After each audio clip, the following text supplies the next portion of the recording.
guys! Welcome back to my YouTube channel. So for today's video guys, isang online pautangan na naman po ang ating pag-uusapan. At sabi dito guys, nagpapautang daw siya ng up to 80,000 pesos! Nako, ang laki no? Sobrang laki naman ng kanyang maximum loanable amount. Pero alam naman natin guys, di ba, na hindi naman ito ang binibigay pag mga first timer na uutang sa kanila. And sabi din dito, get the full amount, no extra fees. Longer payment term up to 12 terms. And meron na raw po silang up to 8 million users. Ang dami na pala ng users nitong application na ito. Without collateral, get loan easily. So sabi din dito, safe and trusted daw po itong online lending app na ito. Pass approved, get your money quickly. 99% ang pass rate and no extra fee. So, lagi nila guys, ditong pinupoint yung no extra fee. So, tingnan nga natin guys kung talagang no extra fee itong online lending app na to.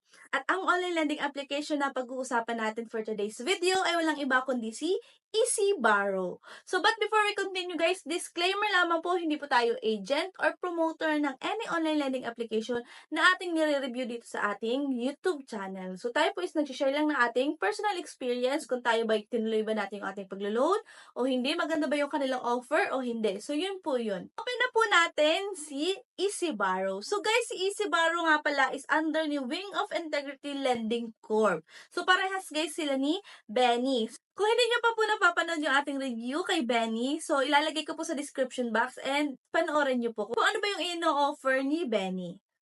Open na po natin si Easy Borrow. So, upon opening this online lending application, guys, permission na po agad ang bubungad sa atin. So, narito po yung kanyang mga i-access. Kung tayo po is mag-go, i-click lang po natin yung agree.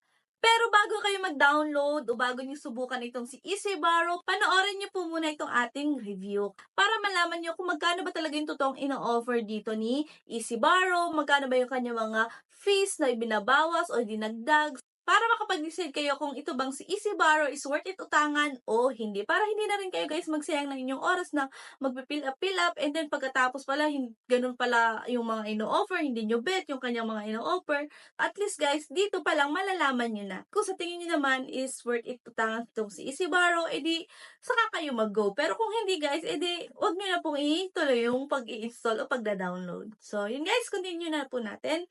Click lang po natin yung agree. And then, mapupunta na po tayo sa kanyang dashboard. So, narito po yung maximum amount, 80,000. And loan success rate is 85%. So, kanina guys, di ba 99% daw po yung passing rate o yung approval rate. Ngayon guys, nabawasan, naging 85% na lang po. So, click na po natin yung apply. And then, dito guys, ilalagay na po natin yung active phone number natin. And then, click continue.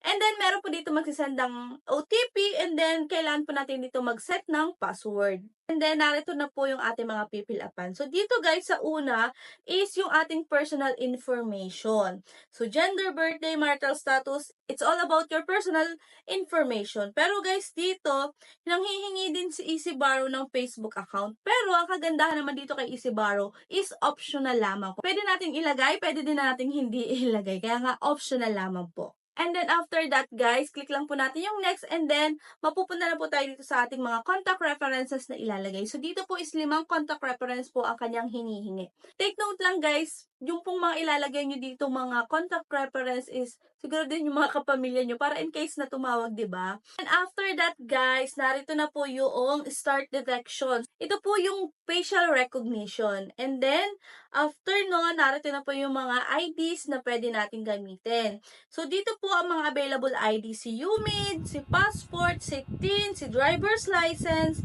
si SSS, si postal ID, si voters ID, si PRC, si GSIS, si OWA ID, National ID, and PhilHealth ID. So, yun guys. And then, after nun po, na makapamili po tayo ng ID, atin lang po pipicturan. And then, after po noon, is mapupunta na po tayo doon sa last part, which is yung ating pong occupation, o yung pong ating work information. Kasunod po nun is yung ating pong disbursement method, o yung kung saan po natin ipapadala yung maaari nating ma-loan sa kanya. So, dito po is e-wallet lang yung available. Hindi po dito available ang bank transfer. E-wallet lamang po. Sa e-wallet po, pwede ang Coins, GrabPay, PayMaya, and GCash. And then after that guys, narito na po yung kanyang offer. So guys, wala dito a specific amount na nakalagay kung magkano ba yung ibibigay sa atin. Pero ang narito guys is yung kanyang bracket. Pwedeng 3,500 up to 5,000 daw po yung ating pwedeng ma-loan. Bago kayo ma-excite kasi medyo mataas-taas yung kanyang offer. So tingnan muna natin magkano ba yung marireceive na lang po natin. So dito guys, ang marireceive na lang halimbawa is 3,500 yung na-approve sa iyo, ang marireceive mo na lamang po is 2,450 pesos. So, ibig sabihin guys, meron na agad doong nabawas na 1,050 kung 3,500. And kung yun naman pong 5,000 ang na-approve sa inyo, ang marireceive nyo na lang is 3,500. And ang nabawas po doon is 1,500 pesos. So, yun po. Take note lang po, ito po is 7 days lamang. So, after 7 days, magbabayad na po kayo. Kung okay sa inyo guys yung loan offer and okay kayo dun sa amount na marireceive, edi i-go nyo si Easy Borrow. Pero ako guys, hindi ko kinuha yung offer ni Easy Borrow. Kasi 7 days and 1,000 plus na yung kanyang bawas. So, para sa akin, hindi worth it utangan tong si Easy Borrow. Pero guys, hindi naman tayo pare-parehas ng understanding. So, pwedeng sa inyo okay siya, lalo na kung emergency. Pero kung hindi naman guys emergency is, hanap na lang guys tayo ng ibang online lending application na medyo worth it utangan. So, yun guys, yun po yung may offer ni Easy Borrow. So, nasa sa inyo pa rin naman po yung huling desisyon kung kayo is mag-loan dito o hindi after po na maipakita ko sa inyo yung pwede bang makuha, magkano ba yung marireceive nyo, and magkano ba yung nabawas. And, gaano ba katagal o ilang araw ba yung loan term niya dito.